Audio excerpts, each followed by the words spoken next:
Hello everyone, this is Austin again, back with another video. Probably getting blown out by the contrast or the exposure of my webcam, but I've actually been quite happy with how the how the MacBook Air webcam does for just kind of doing quick videos. So we'll use it for the time being. Anyway, um, I had posted a video probably back a month and a half ago now. It was in February.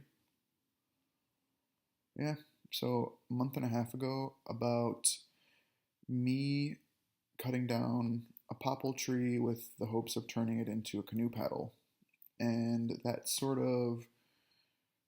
project was an epic failure. So what ended up happening, I'll explain and then I'll kind of show you what little recording I did do of my attempt at that project. So I took that log home with me to Illinois, and I was hoping to turn that log into a plank. And then once I had a plank, I was hoping to turn that plank into a canoe paddle.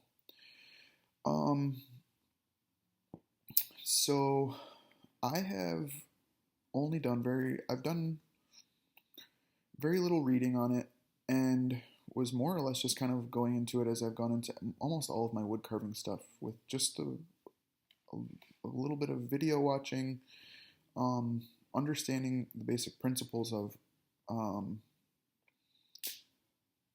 the basic sequence of how you do this, and then the rest was just going to be kind of me jumping into it. I find that when I do too much, I guess depending on the complexity of a project, but in general, when I read too much and when I have too much doubt or whatever about a project, I don't do it. I just kind of, well, I need to read some more. I need to figure out some more. So I decided that I just needed to go ahead and jump into this canoe paddle thing and see what happened.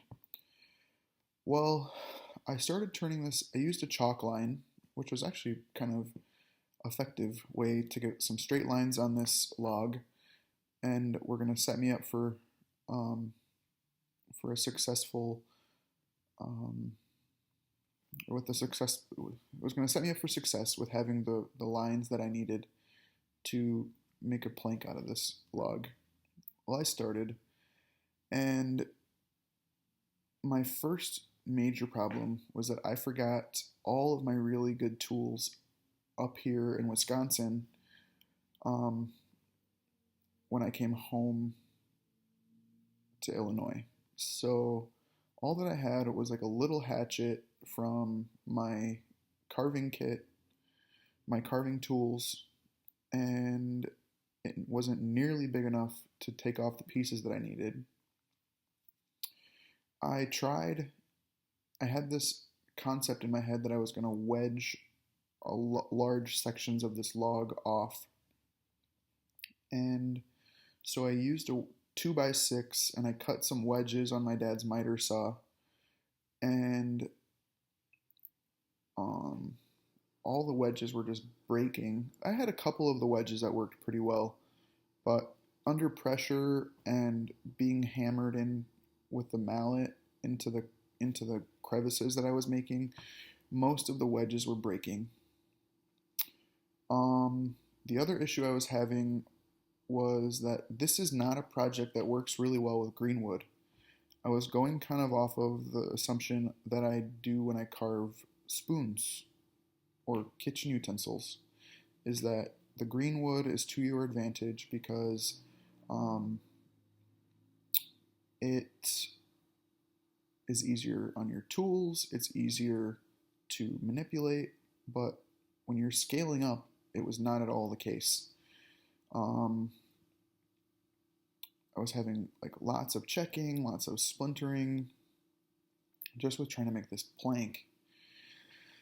And probably the single biggest mistake that I made that I didn't think about at all until my dad and I sat down and talked about it was that I um, did not have a big enough log.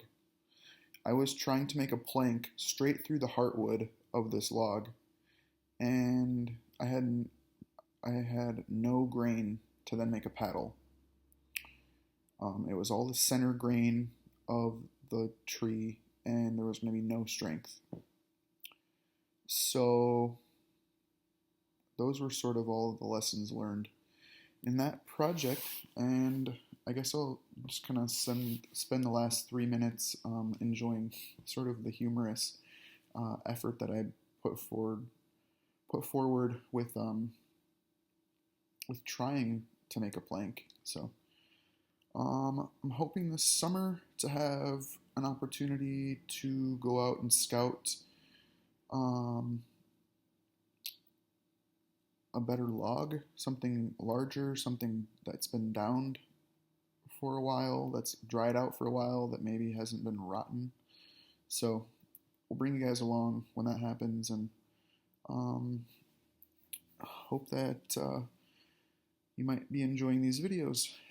And if not, to my friends and family that do watch them, thanks. It's kind of fun sharing with everyone. So on to the time last month in the garage.